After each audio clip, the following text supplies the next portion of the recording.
Pernahkah kalian berpikir bahwa mungkin semua kehidupan kita ini dan semua alam semesta ini hanyalah sebuah ilusi atau simulasi seperti film The Matrix? Atau mungkin film The Matrix itu bukan hanya sebuah film, melainkan dokumenter. Tentunya ini bukan cuma isapan jempol belaka, karena apa yang akan saya sampaikan sebentar lagi mungkin akan membuat kalian berpikir dua kali. Wahai para netizen yang dimuliakan, selamat datang di Teori Dunia Simulasi.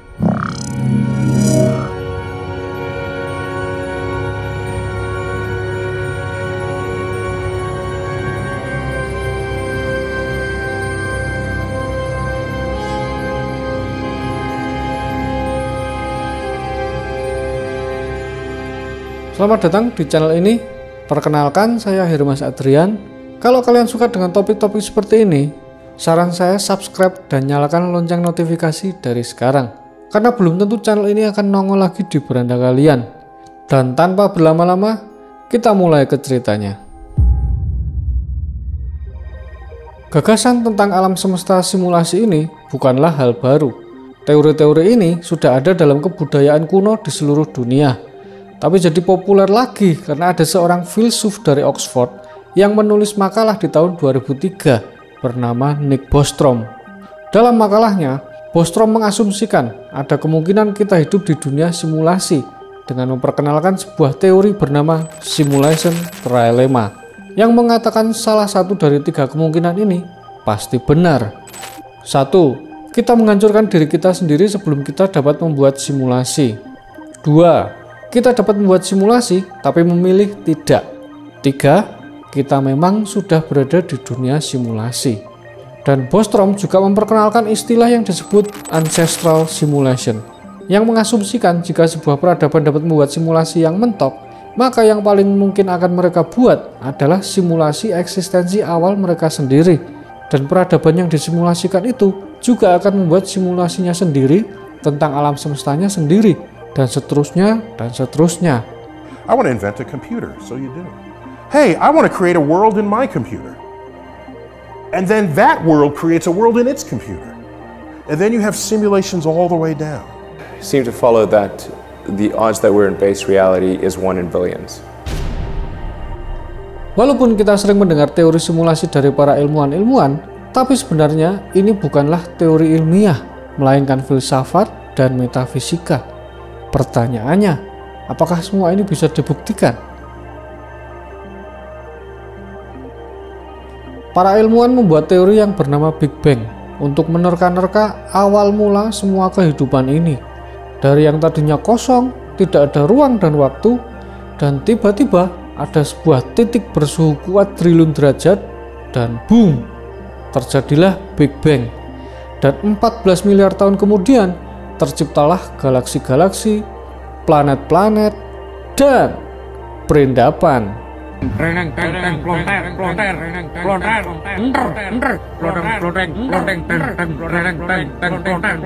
Jadi kalau sebelum Big Bang tidak ada ruang dan waktu, lalu apa? Kalau dari sudut pandang fisikawan, mereka akan memberi jawaban tentang dark matter atau quantum foam yang sama absurdnya dengan teori Big Bang. Dan kalau kita menanyakan pada seorang pemuka agama, apa yang ada sebelum Tuhan, mereka juga nggak akan bisa jawab. Tapi malah lebih masuk akal adalah bahwa Big Bang itu tidak pernah ada. Sebuah teori yang dikembangkan oleh Fred Hoyle, Thomas Gold, dan Hermann Bondi di tahun 50-an dengan istilah steady state theory. Singkatnya, alam semesta memang sudah ada dan tidak ada awal dan akhir. Tapi entah dari mana, ada sebuah entitas yang tiba-tiba menjalankan sebuah program. Dan di dalam program itu tertulis semua hukum di alam semesta ini, dari gaya gravitasi, elektromagnetis, massa, hukum konstanta Planck, kecepatan dan waktu, dan sekumpulan aturan lain yang mengatur segala perilaku yang ada. Walaupun ini terdengar tidak masuk akal, tapi beberapa ahli filsuf dan ilmuwan yang paling terkenal di dunia percaya bahwa kemungkinan besar kita hidup di dalam realitas buatan. Jadi bagaimana kita membuktikannya? Glitches in the Matrix are strange visual anomalies that can make you feel a little confused. Some even believe these strange glitches in reality are evidence that this is all a simulation. Sometimes you see things that make you question everything. I mean, what are the odds? Jika kita hidup dalam dunia simulasi, akan masuk akal jika ada sedikit bug dan glitch. Philip K. Dick adalah salah satu penulis sci-fi paling berpengaruh sepanjang masa. Banyak film-film yang diangkat dari buku-bukunya, antara lain Blade Runner, Total Recall, Minority Report, dan lain-lain.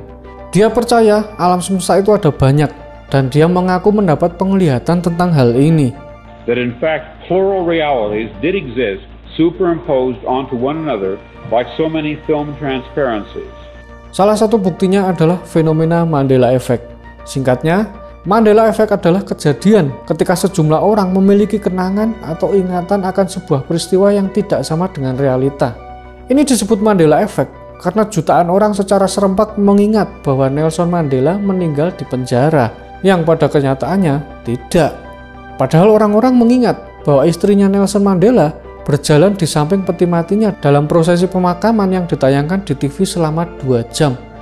Realitanya, tayangan itu tidak pernah ada. Atau banyak orang yang mengingat di logo Monopoly, bapak-bapak pakai kacamata. Padahal realitanya, dia nggak pakai kacamata. Terus Ratu Jahat di film Snow White yang bilang, "Mirror, mirror on the wall." Dan kenyataannya, dia bilang, "Magic mirror on the wall, who is the fairest one of all?" BTW ini tontonan saya waktu SD ya. Dan saya tuh bener-bener ingetnya Mirror, mirror on the wall. Dan yang saya sebutkan barusan hanya beberapa, masih sangat banyak lagi. Tapi yang saya sebutkan di sini hanya yang relate dengan orang Indonesia aja. Dan itulah Mandela Effect, salah satu bukti glitch in the simulation. Philip K. Dick juga mengatakan saat kita mengalami deja vu adalah karena sesuatu di simulasi kita berubah dan garis waktu baru bercabang dari garis waktu kita saat ini. Kita hidup dalam realitas yang diprogram komputer. Dan satu-satunya petunjuk yang kita miliki adalah ketika beberapa variabel diubah. Kita akan merasa pernah hidup beberapa saat sebelumnya, karena menurut Philip K. Dick, kamu akan mengalami deja vu karena program simulasi mengkoreksi informasi secara otomatis. We are living in a computer programmed reality, and the only clue we have to it is when some variable is changed and some alteration in our reality occurs. Tapi kalau bukti ini masih belum cukup, tunggu dulu, jangan beranjak kemana-mana. Fisikawan Dr. James Gates menganggap teori simulasi itu gila dan gak masuk akal. Lalu dia mulai mempelajari quark dan elektron. Dan dalam risetnya, dia menemukan kesalahan kode koreksi yang jauh di dalam persamaan yang digunakan untuk mendeskripsikan string teori. So you're saying as you dig deeper, you find computer code writ in the fabric of the cosmos. Into the equations that we want to use to describe the cosmos, yes. Computer code. Computer code, strings of bits of ones and zeros. It's not just sort of resembles computer code, you're saying it is computer code. It's not even just is computer code, it's a special kind of computer code that was invented by a scientist named Claude Shannon in the 1940s. That's what we find very, very deeply inside the equations that occur in string theory and in general in systems that we say are supersymmetric. Di tahun 2017, sekelompok ilmuwan di Universitas Washington membuktikan bahwa mereka bisa menanamkan kode komputer ke dalam DNA. Jadi ini menguatkan penemuan Dr. James Gates. Sekarang kita lompat ke matematika. Kita ngomongin Fibonacci sequence. Fibonacci sequence adalah urutan angka di mana setiap angka setelah dua angka pertama adalah jumlah dari dua angka sebelumnya. Jadi contohnya 1 tambah 1 sama dengan 2, 2 tambah 1 sama dengan 3, 3 tambah 2 sama dengan 5, 5 tambah 3 sama dengan 8, dan seterusnya dan seterusnya. Kalian akan mendapatkan golden ratio atau yang biasa disebut dengan V dengan cara membagi dua bilangan Fibonacci yang berurutan. Jadi contohnya angka 89 adalah angka Fibonacci. Angka berikutnya setelah 89 adalah 144. 144 dibagi 89 hasilnya adalah golden ratio 1,618. Dan sebenarnya kita melihat angka Fibonacci dan golden ratio itu di mana-mana. Jumlah kelopak bunga biasanya terdapat angka Fibonacci. Contohnya bunga lili punya 3 kelopak, bunga Yolanda punya 5, bunga sawi putih punya 21, bunga desi punya 34, dan jarak setiap kelopak disusun melingkar sesuai golden ratio. Pohon juga, jumlah cabang yang dibentuknya adalah bilangan Fibonacci. Dan bukan cuma tumbuhan, tubuh manusia juga sesuai dengan golden ratio. Sebagian besar tubuh juga mengikuti angka 1, 2, 3, dan 5. 1 hidung, 2 mata, 3 itu lengan yang terdiri dari bahu, lengan atas, dan lengan bawah. Terus kaki juga terdiri dari 3 segmen, yaitu paha, betis, dan kaki. 5 jari tangan, 5 jari kaki. Kemudian proporsi tubuh kayak panjang bahu ke siku, dan dari siku ke ujung jari kalian itu juga golden ratio. Bahkan molekul DNA berukuran panjang 34 angstrom dikali lebar 21 angstrom juga termasuk bilangan Fibonacci dan golden ratio. Dari bentuk spiral kulit kerang ke bentuk spiral sebuah galaksi juga membentuk golden ratio. Apakah ini kebetulan atau cocok logi? Para ilmuwan ini meneliti dari sesuatu yang besar seperti galaksi sampai elektron yang kecil. Mereka malah menemukan bukti-bukti yang makin menguatkan kebenaran teori dunia simulasi ini. Segala sesuatu di alam semesta ini seperti mengikuti sebuah pola dan aturan, dan dengan kata lain, program. Untuk mensimulasikan seluruh alam semesta, jelas memerlukan teknologi yang lebih maju dari yang kita punya sekarang, tapi bukan berarti kita tidak bisa mencapainya. Dari hukum Moore's Law mengatakan bahwa kekuatan komputasi itu berlipat ganda setiap 2 tahun, dan hal ini memang berlaku sekitar 50 tahun. Tapi akhir-akhir ini mulai melambat karena limitasi hardware yang mengharuskan produsen semikonduktor untuk memproduksi fabrikasi wafer silikonnya itu semakin kecil. Jadi wafer silikon itu adalah benda lempengan bulat yang merupakan bahan baku pembuatan prosesor komputer yang kita pakai sekarang ini. Dan salah satu produsen chip paling besar saat ini adalah TSMC yang ada di Taiwan. Jadi saya itu dari dulu hobinya rakit-rakit komputer. Dan saya ingat dulu itu prosesor Intel generasi pertama itu punya fabrikasi 45 nanometer. Tapi sekarang fabrikasi terkecil itu prosesor AMD Zen 5 yang bisa sampai 3 nanometer. Nah, semakin kecil fabrikasinya itu, semakin susah bikinnya. Begitu. Ini adalah game zaman dulu, judulnya Pong. Ya bisa kita lihat sendiri, cuma game yang sangat-sangat simpel kayak gini. Tapi 40 tahun kemudian, engine game zaman sekarang itu hampir mendekati dunia nyata. Dan masih terus berkembang lagi, sampai kita benar-benar nggak bisa bedain antara dunia game dengan dunia nyata. Sekarang kita lihat cuplikan demo dari Unity yang judulnya Enemies.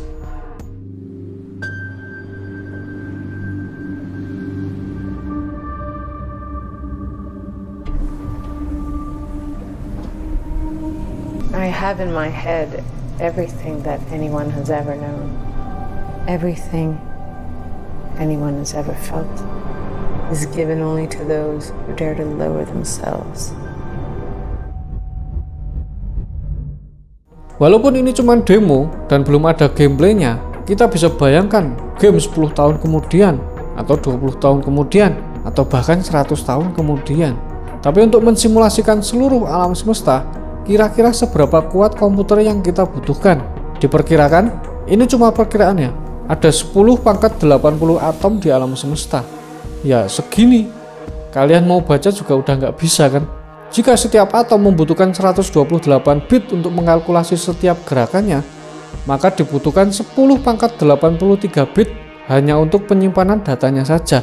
Dan itu semua hanya daya komputasi untuk atomnya saja, belum lagi dengan kecerdasan manusianya. Ini saya tanya sama ChatGPT, otak manusia punya kekuatan 1 exaflop atau 1 juta teraflop dikalikan 8,2 miliar orang sekarang. Inilah sebabnya seorang fisikawan terkenal, Dr. Michio Kaku, tidak setuju dengan teori simulasi. Dia menganggap secara saintifik mensimulasikan alam semesta itu tidak mungkin. Satu-satunya komputer yang mampu melakukan simulasi alam semesta ya alam semesta itu sendiri. Dan ini terdengar masuk akal. Tapi sayangnya bukan begitu cara simulasi bekerja, Dr. Michio Kaku. Saat kita main game, tidak semua dunia di game itu dirender, tapi mesin hanya akan merender atau mengkalkulasi apa yang player bisa lihat di layar. Dengan kata lain, komputer hanya akan mengkalkulasi objek terlihat yang tertangkap oleh virtual kamera di game itu. Jadi kayak bangunan-bangunan dan objek-objek yang nggak kelihatan di layar, ya bisa dibilang objek itu nggak ada. Kalau di game kita lihat bangunan-bangunan atau sebuah objek yang jauh, maka komputer hanya akan menggunakan sedikit dayanya untuk mengkalkulasi dan merender objek itu. Bangunan itu hanya akan ditampilkan beberapa piksel. Baru saat kamu bergerak mendekat, maka komputer baru akan mengkalkulasi lebih detail. Tapi komputer juga nggak akan merender apa yang ada di dalam bangunan itu. Jika memang kita hidup di dunia simulasi, maka akan sangat masuk akal jika pembuat simulasi menggunakan teknik yang sama. Ini sesuai seperti perdebatan tentang mekanika kuantum antara Niels Bohr dan Albert Einstein pada 11 Desember 1952 mengenai realitas objektif dan pengamatan dalam fisika kuantum. Singkatnya gini perdebatannya. Einstein percaya bahwa realitas ada secara independen dari pengamat. Dia tidak bisa menerima bahwa sesuatu hanya ada ketika diukur atau diamati. Sedangkan Bohr yang mendukung Copenhagen Interpretation berpendapat bahwa dalam dunia kuantum, sesuatu yang tidak sedang diamati tidak memiliki realitas yang pasti. Tapi pertanyaannya, bisakah kita membuktikannya? Eksperimen ini pertama kali dilakukan pada abad ke-19 oleh fisikawan Thomas Young pada tahun 1801. Jadi gini eksperimennya. Awalnya, ada papan dengan celah berlubang seperti ini. Terus ditembakkan partikel elektron ke celah lubang papan itu. Nah, terus setelah melewati papan pertama, kita bisa lihat bekas di layar polanya sesuai dengan bentuk celah lubang di papan pertama. Jika kita pakai gelombang, maka bentuknya juga akan masih sama. Satu garis sesuai dengan bentuk lubang di papan pertama. Saat papan pertama ditambah jadi 2 celah lubang, maka gelombang yang melewati celah ganda itu menciptakan gelombang seperti ini yang disebut pola interferensi. Jadi partikel yang melewati 2 celah ganda ini menciptakan pola menggumpal seperti ini, dan gelombang menciptakan pola interferensi seperti ini. Masuk akal? Lalu keanehan terjadi. Jika kita menembakkan elektron ke satu celah, kita lihat pola menggumpal seperti yang diharapkan. Dan saat kita menembakkan elektron melalui celah ganda, kita seharusnya lihat 2 pola menggumpal, tapi ternyata tidak. Yang terjadi adalah elektron-elektron itu membentuk pola interferensi, sama seperti saat menembakkan gelombang. Seharusnya nggak kayak gini. Jadi apa yang sebenarnya terjadi? Bertahun-tahun para ilmuwan berasumsi bahwa elektron-elektron itu saling bertabrakan dan menyebabkan pola gelombang. Tapi pada tahun 60-an, eksperimen ini dimodifikasi. Jadi hanya satu persatu elektron saja yang ditembakkan ke papan celah ganda. Logikanya nggak mungkin elektron itu tabrakan, karena elektron ditembakkan satu persatu bergiliran. Celah kiri, celah kanan, celah kiri, kemudian celah kanan, begitu seterusnya. Tapi hasilnya tetap sama, membentuk pola interferensi. Kemudian para ilmuwan penasaran sebenarnya apa yang terjadi pada elektron-elektron ini. Jadi mereka memasang kamera detektor tepat di dekat celah. Dan boom, kita akhirnya melihat pola yang seharusnya. Kemudian dicoba lagi tanpa detektor. Hasilnya balik lagi ke pola interferensi. So here's the last bit of sneakiness that we can play with atoms. Surely now, we're going to get to grips with it. Leave the detector there, but just very quietly go and unplug it. Don't let the atoms know that you're not spying on them. Make them think that you're still detecting them. So yeah, okay, we're going to run the experiment. Atoms, okay, get ready, one at a time. We're going to be checking on you. All right, so run the experiment again. Now, if you can explain this using common sense and logic, do let me know, because there's a Nobel Prize for you. Seolah-olah partikel-partikel ini sadar kalau mereka sedang dimata-matai. Kemudian fisikawan John Wheeler melakukan modifikasi lagi eksperimen ini. Dia menyebutnya sebagai delayed choice experiment. Cara kerjanya adalah foton diproyeksikan melalui celah ganda, tetapi kamera detektor dimatikan. Sebelum sampai ke layar, foton dipancarkan sebagai gelombang dan melewati celah ganda sebagai gelombang. Tapi ketika gelombang diamati sebelum mengenai layar, gelombang tersebut tiba-tiba berperilaku sebagai partikel lagi. Eksperimen Wheeler menunjukkan bahwa meskipun elektron dimulai sebagai gelombang, tapi bisa tiba-tiba berperilaku sebagai partikel setelah diamati. Jadi elektron-elektron ini mencatat dirinya telah melewati celah sebagai partikel, karena elektron mengubah keadaannya dengan kembali ke masa lalu. Bayangkan gimana logikanya kita bisa mengubah hasil hanya dengan cara mengamatinya aja. Dan satu-satunya penjelasannya adalah retrocausality, yang dimana sebab dan akibat bukanlah urutan yang linear seperti garis waktu. Karena di dalam fisika kuantum, peristiwa di masa depan dapat mempengaruhi kejadian di masa lalu. Dan dari eksperimen ini, Bohr terbukti benar. Saya ingat dulu waktu SD itu buku pelajaran tertulis bahwa partikel terkecil di alam semesta adalah atom. Tapi kita tahu sekarang bahwa ada yang lebih kecil dari atom. Jadi urutannya atom, kemudian subatomik yang terdiri dari proton, neutron, dan elektron. Kemudian ada quark, dan setelah quark adalah gelombang. Dan disitulah terdapat dunia kuantum. Oke, dunia kuantum ini akan saya bahas lain waktu. Jadi kita ibaratkan, gelombang ini adalah sesuatu yang tidak ada. Dan elektron adalah sebuah materi yang nyata, berbentuk materi. Maka melalui eksperimen ini, kita bisa membuktikan bahwa cara kerja dunia ini sangat mirip dengan dunia game. Semuanya ada, hanya saat kita mengamatinya saja. Dan ini adalah cara terbaik untuk menghemat energi komputasi. Mekanika kuantum seperti double slit eksperimen atau quantum entanglement hanya masuk akal kalau ada program yang berjalan. Karena hanya program tersebut yang dapat mengabaikan hukum fisika dan konsep waktu itu sendiri.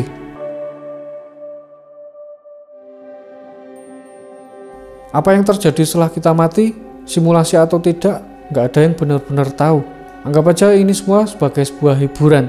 Karena walaupun teori simulasi ini benar, kalau kita miskin ya tetap susah kan? Intinya semua tindakan yang kita lakukan ada konsekuensinya. Jadi pergunakanlah hidupmu sebaik-baiknya. Dan demikianlah teori dunia simulasi. Kalian lebih percaya mana? Tuhan atau teori simulasi? Atau Tuhan yang menciptakan dunia simulasi ini? Dan Tuhan asalnya dari mana? Yang bisa jawab komen di bawah. Kalau kalian suka dengan topik-topik seperti ini, saya sarankan untuk subscribe dan nyalakan lonceng notifikasinya dari sekarang. Karena belum tentu channel ini akan nongol lagi di beranda kalian. Terus ini ditonton video yang lain. Dan sekian video kali ini. Sampai jumpa di video selanjutnya.